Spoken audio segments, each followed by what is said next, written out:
Hi everyone, welcome back. Hi Hello. Luigi. Hi, George. How are you? I'm fine, thank you. Another great week where we've got a boatload of bad news once again. We tried to get something funny at the start, Luigi. This is the best we've got. Trump praising fictional serial killer Hannibal Lecter during the great late Hannibal Lecter, It I was have to so say. good. By the way, I've never heard anyone characterize a fictional character like. As a Never mind that, yeah. that he's a cannibal and a villain. Like I've Never never heard mind the anyone. great as a wonderful man, but then you go with the late, which I mean, for the non-English speak, for the non-adept at the, for the Americans,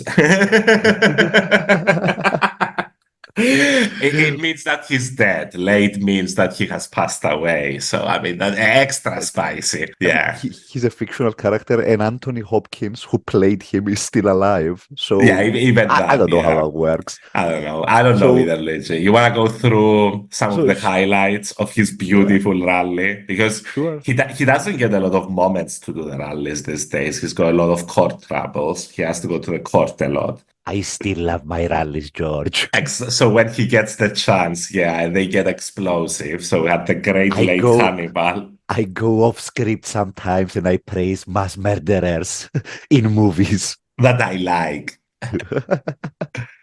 Jail populations all over the world are way down, and these fools back there, the press, the fake news, they don't want to report it. You know why they're down? Because they're sending people in their jails into the United States, from Africa, from Asia, from all over the world.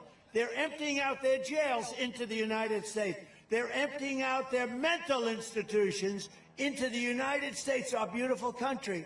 And now the prison populations all over the world are down. They don't want to report that.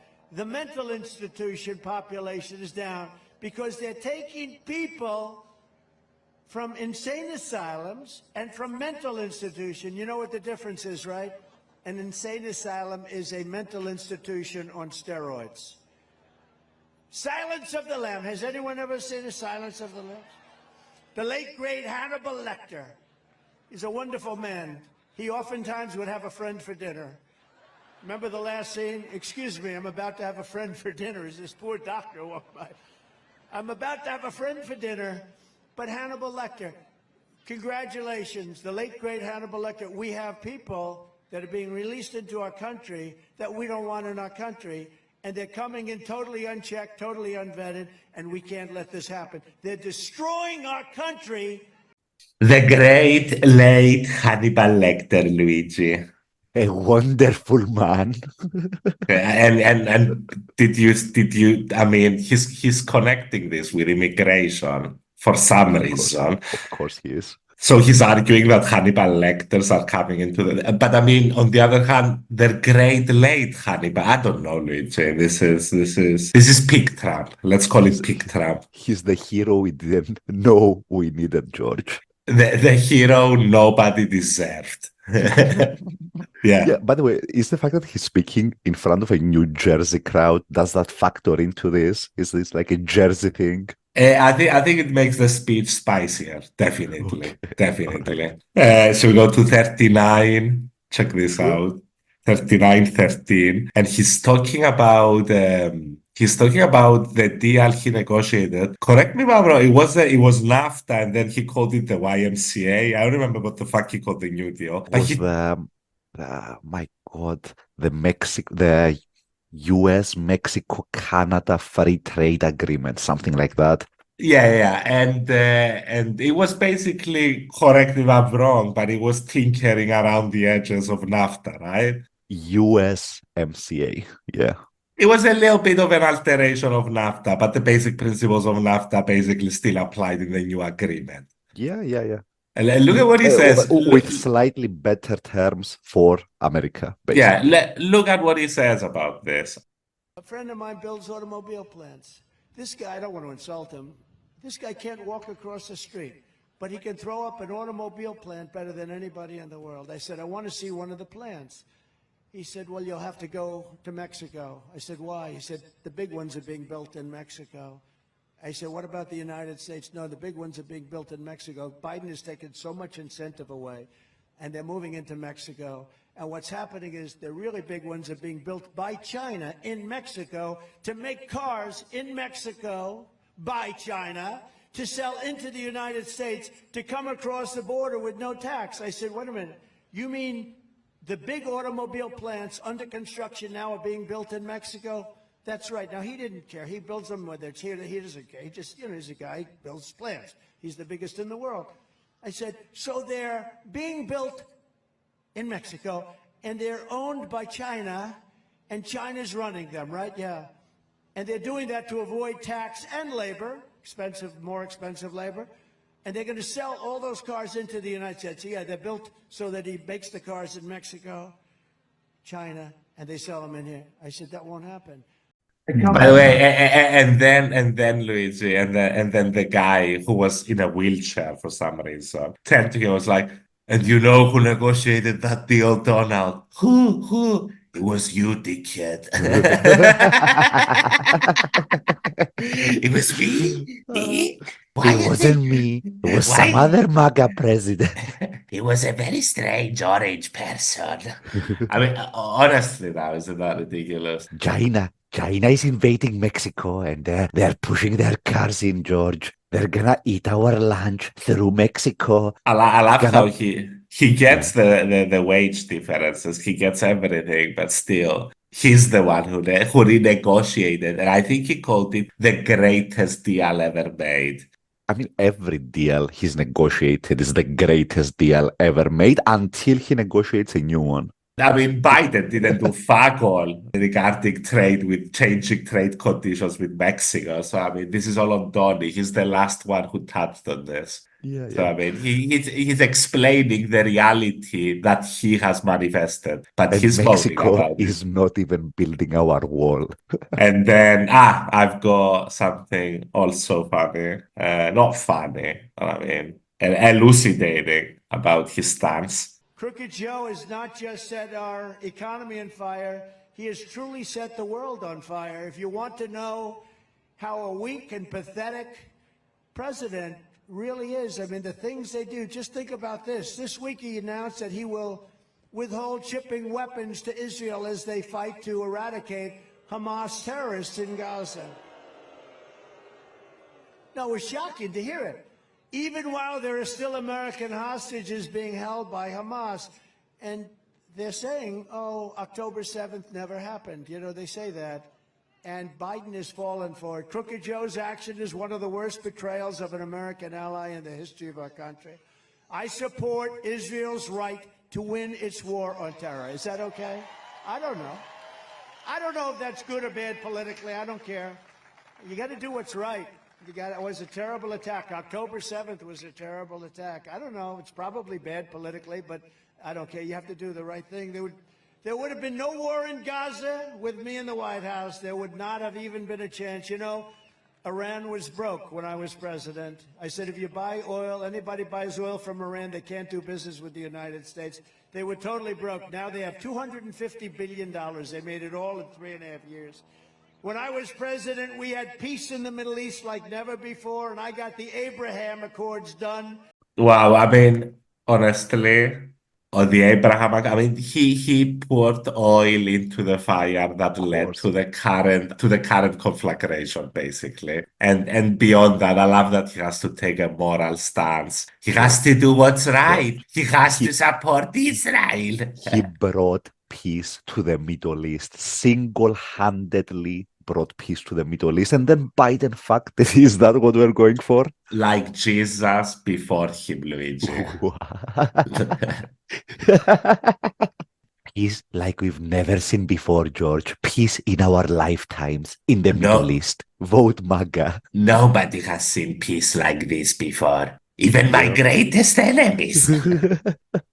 This is so weird to hear. I mean, everything would have been better under a Trump presidency, and obviously ice cream would be raining down from the sky, right? At this point in the Middle East. And then, nothing bad would have ever happened just because of his presence. He's that strong. He's that strong. He's so strong. I mean, for anyone that isn't getting this, we're we're being sarcastic on the subject, but yeah, let's do the serious stuff now. This is serious stuff. Dum, dum, Serious, dum, dum. serious faces on, people. This is about bloodshed. Yeah, and Yeah. bombings and alleged genocides. Alleged genocides, ethnic cleansings, the darker aspects of human nature, let's call it, Luigi. Which we thought we left behind like a century ago, but no, it turns out no. It rears its ugly head again. But it turns out, yeah. I mean, it's gotten to a ridiculous point where people are debating because Biden said that implicitly that's my red line, invading Rafah. But I mean, in all reality, Israel has begun its invasion of Rafah clearly at this point, with about 600,000 people at this point fleeing Rafah, which had about half the population of Gaza sheltering there. It was the last bastion of safety for those people. It was where they had been forced to relocate, the last place of relocation that they'd been forced to, which is right at the border with Egypt, Rafah. And there were about 1.2 million people, so about half evacuated at this point. They've been driven further north, Luigi. We have to also explain, like Rafah, I think, was a city of like 300,000 people before the conflict, let's call it, and like the population quadrupled. You have to imagine most of that is just tents and refugees, right? And now they're having to relocate again somewhere that has no functional amenities, George. No toilets, no food, no water, no buildings, no nothing. I've got the area right here. So Rafah was here, and then we're forced to relocate. About half of it, the Israelis have taken control, have invaded into, and been forced to relocate further up. This is all rubble at this point. People have been forced to relocate in the north as well. They've been driven southwards. Which again, there's nothing there. Like it's just rubble. And another thing that I heard recently, which nobody's talking about, is the air quality in Gaza. Right? If you drop so many bombs, there's so much pollutant particles, toxic particles. Like of course, serious stuff that like several years down the line, it's gonna show on the entire population. And that's the list of it, yeah. I mean, we're talking about... That's a long-term problem. The short-term, it's, famine, lack of water. Yeah, the extended humanitarian zone designated by Israel is packed with tents and shelters, limited sanitation, minimal water supplies, inadequate food. And none of the basic essentials for life, no water, only very scarce, very expensive food. And I mean, it's a critical situation at this point because ever since they invaded into Rafah, Egypt closed the border over there, and it's remained shut to this point, to today. That it's very difficult to do it from Kerem Shalom. A very limited amount of the Erez crossing, I think, some aid is getting through there. George, but it's a dire situation. Yeah, go on. We're building the pier. We're building the pier. We're gonna bring it in by ship. Just give us a few more months. The Americans are building it. And I mean, the Americans are against this. Reportedly, I mean, has strained the relationship, but Israel still went ahead with this. Yeah, we covered it on the last episode. Finally, Biden's blocking some weapon shipments. One motherfucking weapon shipment. The latest. But I mean, Israel has begun its invasion. What other news do we have on this topic, Luigi? We had a UN General Assembly vote, which was a symbolic vote, basically backing the Palestinian bid for full UN membership, calling on the UN Security Council to bestow full membership. That's why we call it a symbolic vote. It was, I mean, by an overwhelming percentage, which just goes to tell you what the general population, what the world's countries think, about this. 143 countries, 25 abstentions, 9 against. Yeah. You would never imagine who the 9 are. There they are. There they are. The Czech Republic, I mean, I understand Hungary because of Orban, but why is the Czech Republic Argentina because of the great rock star? Yeah.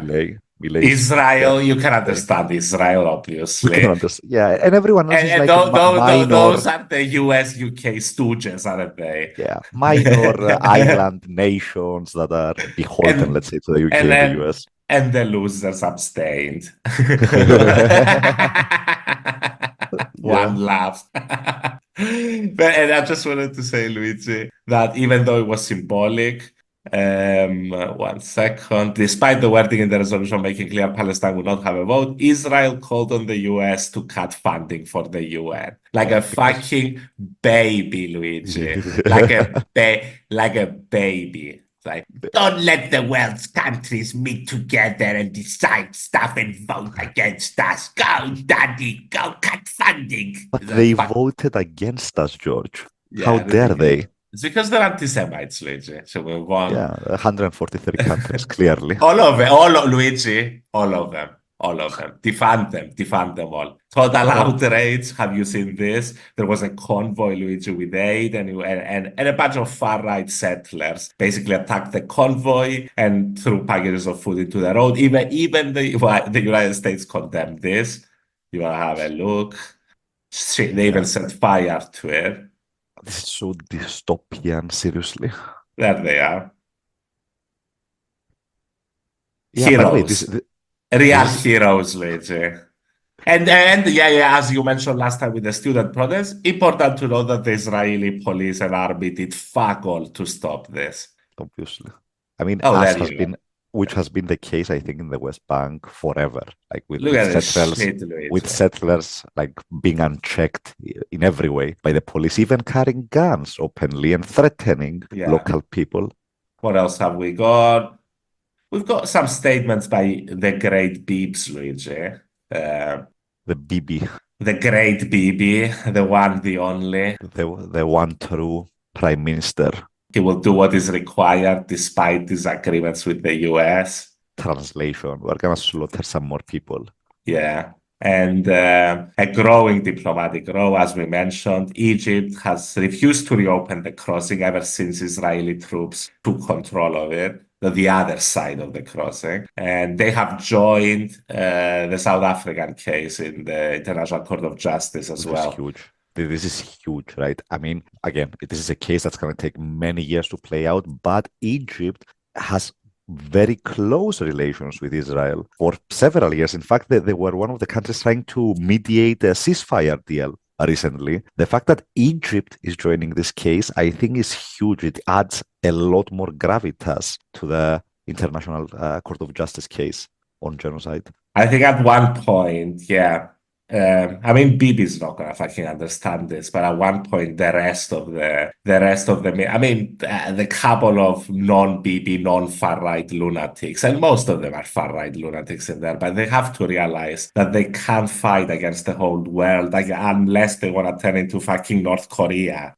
Yeah, I think the calculation, as we've said previously, and I think Bibi Netanyahu understands One of the this. calculations is Trump. Sorry, Luigi. Yeah, Trump is actually a great get out of jail free card. But even without Trump, right? This is gonna go on for a year. Let's say it's been going on for 8 months now. So it seems like it's gonna be going on for a year. If at the end of that year Netanyahu quits, or not quits, but like loses an election, there's no way he's winning an election at this point. If you just look at polling numbers, I doubt it. Yeah. I mean, the only thing everybody agrees on in Israel is that Netanyahu has to go. So the second that Netanyahu goes, I think that this mess gets buried with him, in the sense that Europe and several other continents, even if you include Asia in there, they're not gonna break diplomatic relations with Israel because of that. They're gonna see that as a new chapter, new prime minister, war over, let's get on with our lives. Depending, though, on what he does, depending on how this plays out, though, in the sense that this segues nicely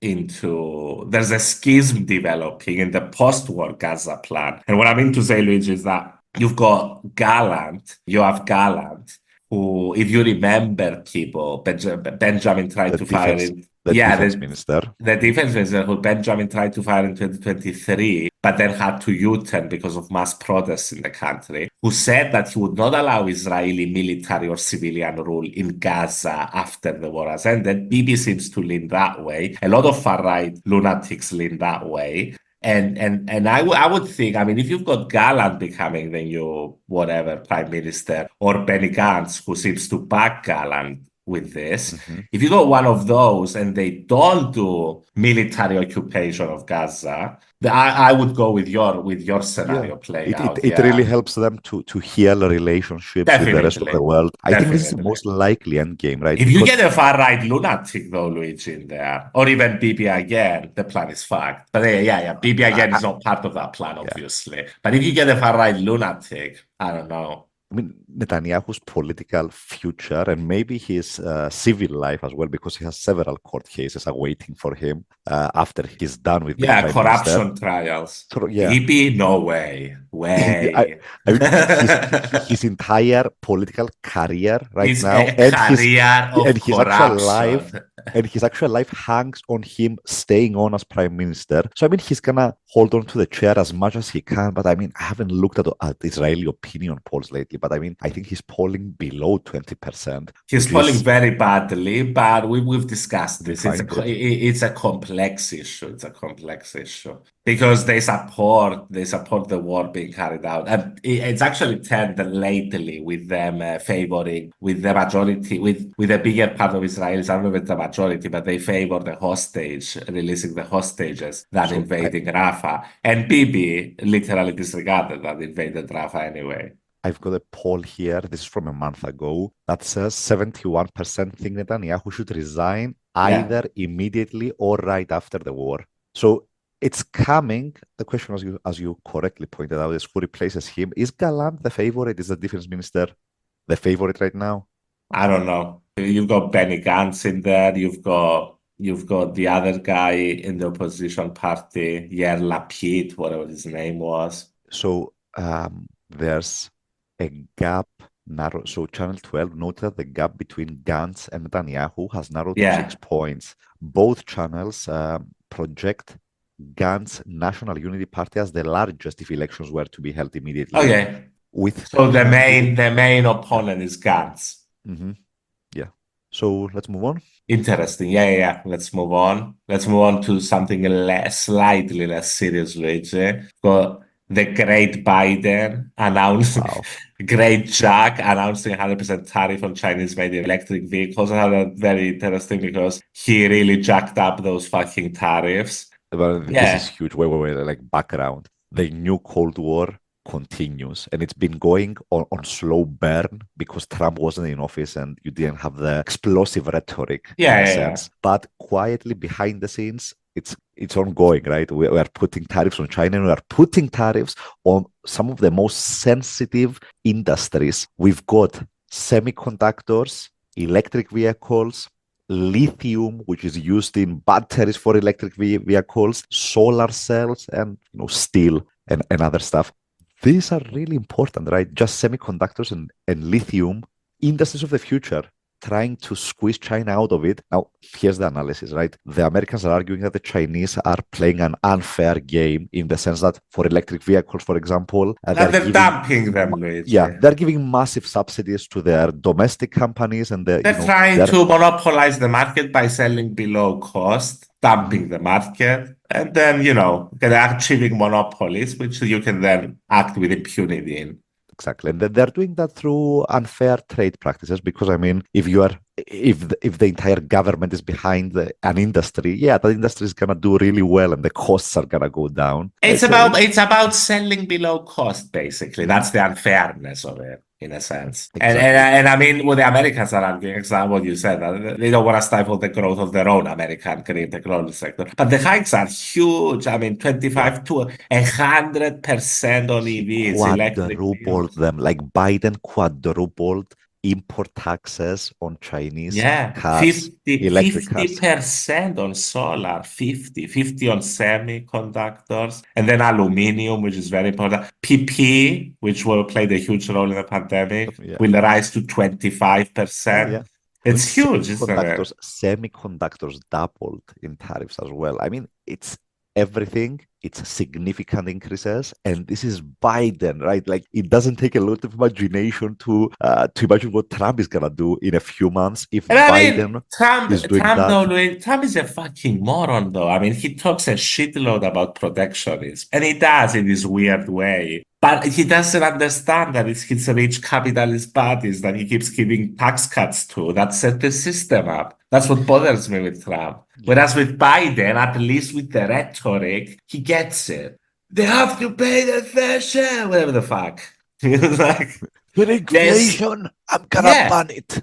yeah. They're shrinking those motherfucking Snickers bars, Luigi. What did I read about this? That the car tariffs are largely symbolic because the EVs were virtually locked out of the US by tariffs imposed by Donald Trump during his presidency.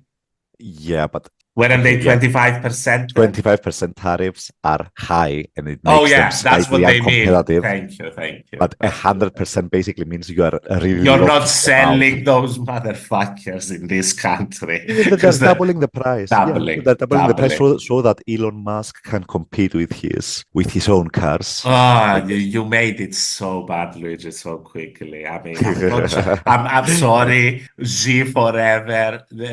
Take down those barriers to trade now. No, Because I mean, actually, no. China's right, Luigi. Luigi. Wait.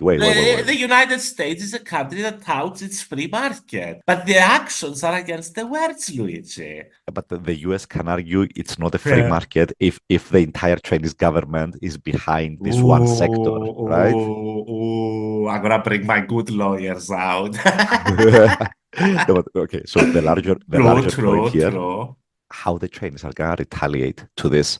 Oh Because yeah, you have to retaliate. These are massive massive. tariff increases on very sensitive key areas. So you have to reply and, I don't know how they can at this point. They have a nuclear card, George, in the form of a lot of US bonds. So China has bought a lot of US debt over the years. And I Yeah. mean, they're not going to sell it in significant quantities because if they sell it, that's going to make their own investment go bad as well. They're going to lose money on that. But they could stop buying American debt, right? They've been buying gold in the last couple of years. In fact, increasingly, this can accelerate that shift. They met And with Putin. yeah, Yesterday, I think. Putin went to China, if I'm not mistaken. That was slightly maybe, fuck you. Fuck you. A signal. 100% on our great EVs. I mean, that's obvious. I mean, it's a complicated thing, but obviously, you want to protect your own green technology sector. Obviously, and I mean, you want to protect any sensitive industry. For me, the big one are semiconductors. That's the industry that if you are locked out of for the next 20 years, your economy is not going to flourish. It's not going to be a 21st century sort of economy. You need an industrial base as a country if you want to have a healthy country. Yeah. And we were talking about the country the size of the United States. I mean, obviously, a tiny island nation maybe doesn't need an industrial base. You get what I mean? Obviously. And what let's conclude maybe with this, is that Biden has been thinking about what to do with Trump's tariffs and the trade war for like 3.5 years. And this is what he comes up with, right? Huge escalation. This is the way the wind is blowing. I think this is bipartisan. It doesn't matter who's governing the US. This is gonna happen like we're doing a Cold War. Initially economically, ultimately, who knows? But it rarely stays economic. Oof. Dark thoughts. Let's move on. We got a few polls, Luigi. Come on, George. We are full of sunshine here. I mean, yeah. And another good development, Luigi. Trump leading Biden in battleground states. Not looking good. Not at all. For old Jack. Very quick thought on this. Like, if you look at the national opinion polls, they're neck and neck, right? Trump is 41%, Biden is 40%. Yeah. But if you look at the battleground states, and this election is probably going to be decided in 4 battleground states. As always in the battleground. Trump is way ahead. So, looking grim, George. Looking grim. And on that note, we have the 2 debates. They've been scheduled, Luigi. The first, hosted by CNN, scheduled for 27th of June in Atlanta. And the second, hosted by ABC, 10th of September. Adena, as of yet, unspecified, undisclosed location. In the bottom of hell. Here's what Trump had to say. It is my great honor to accept the CNN CNN, the fake news CNN debate against Crooked Joe, the worst president in the history of the United States, and a true threat to democracy on June 27th. Likewise, I accept with Crooked Joe on September 10th. Thank you, BJT. Beautiful. Donald J. Beautiful. Trump. Donald Jackass motherfucking Trump has accepted both. So- Then they started going on about the third debate. Fuck the third debate. Look at that motherfucking face, Luigi. That's a winner. Notice the fact that the face changes colors right around the ears. Right where it should. Right We where go it should. from deep orange to human color very quickly. The face of a winner or a lizard person. I don't know. Could be either. If anyone was ever a lizard person, I mean. Yeah. And what do you think, Luigi? Two debates. The third one by Fox News. This was a bit touch and go. We don't know what's going to happen. But the two debates are 100%. I mean, as 100% as this reality permits, going to happen. Yeah. I mean, I think it's going to be really fun, right? Yeah. I don't. Someone is the word butthurt. ate my brain is butthurt, yeah, because they colluded to lock him out. To be fair, they do that every time, the motherfuckers, don't they? That's how the system is set up, Robert Kennedy. You should have known that, Kennedy. You should have known that. If anyone from any family should know that. Fuck's sake, Kennedy. I mean, Cornel West is not going to be there. Jill Stein is not going to be there. I'm not sure Biden can do that. Like, I'm not sure he can take him on. Luigi, you saw him at the State of the Union. We doubted him before. They've got an eclectic mix when the situation requires. I mean, the State of the Union, though, was Biden reading from a teleprompter. It was. Can he do it in real time? Can he think on his feet? He doesn't look like he can think on his feet. He's a bit slow. I mean, not that Trump is an amazing thinker or anything. Great late Hannibal Lecter, folks. But like, he's witty in the sense that Trump is gonna reply and it's gonna sound good, even though he's a real bitch, Luigi. I think that's what you mean. That's not at all what I meant. I think that's what Luigi meant, people. We know. So yeah, Trump, right. Yeah, we know his strengths. We know Joe's strengths. What are Joe's? I have strengths, George. He hasn't yet shot himself on television. That we know of.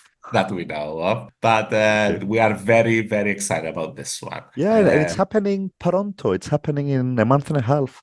Yeah, June. Yeah. Late June. We're gonna be It's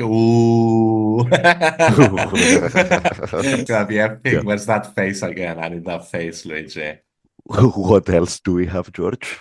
Nothing, actually. I'm just looking for that face. Oh, there's the face. Oh, yeah. We're ready for this. The Herald of Darkness.